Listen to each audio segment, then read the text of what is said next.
महाराष्ट्र. अभिनेते राहुल सोलापूरकर यांनी छत्रपती शिवाजी महाराजांबद्दल आधी एक वक्तव्य केलं आणि त्याच्यानंतर माफी मागितली.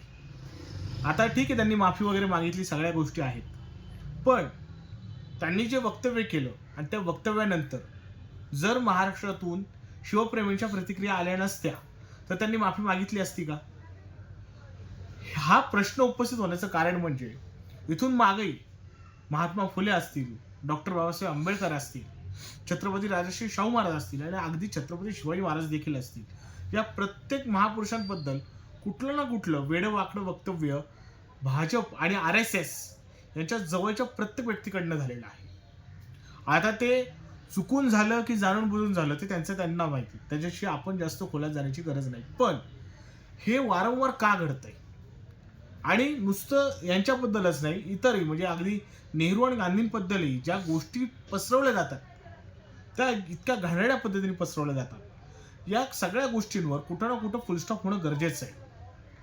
कारण आपण आजपर्यंत कधीही भाजपच्या जवळ असलेल्या कुठल्याही व्यक्तीबद्दल एक मर्यादा सोडून कधीच कुठल्याही गोष्टीचं वक्तव्य केलं नाही.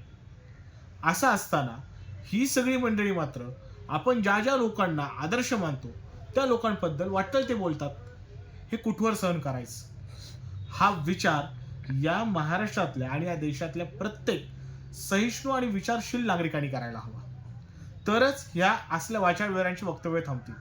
नाहीतर ही कायम अशी वक्तव्य करत राहतील आणि मूळ प्रश्नांना कायमच बगल देत राहतील.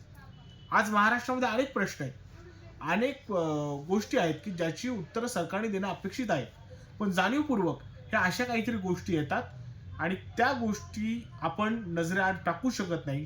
कारण याही गोष्टी खूप महत्त्वाच्या आहेत की आपल्या महापुरुषांबद्दल जर कोणी चुकीचं बोलत असेल आणि त्याच्याकडे जर आपण दुर्लक्ष करू तर हे खूप मोठं एक गुन्हा आहे असं मी मानतो.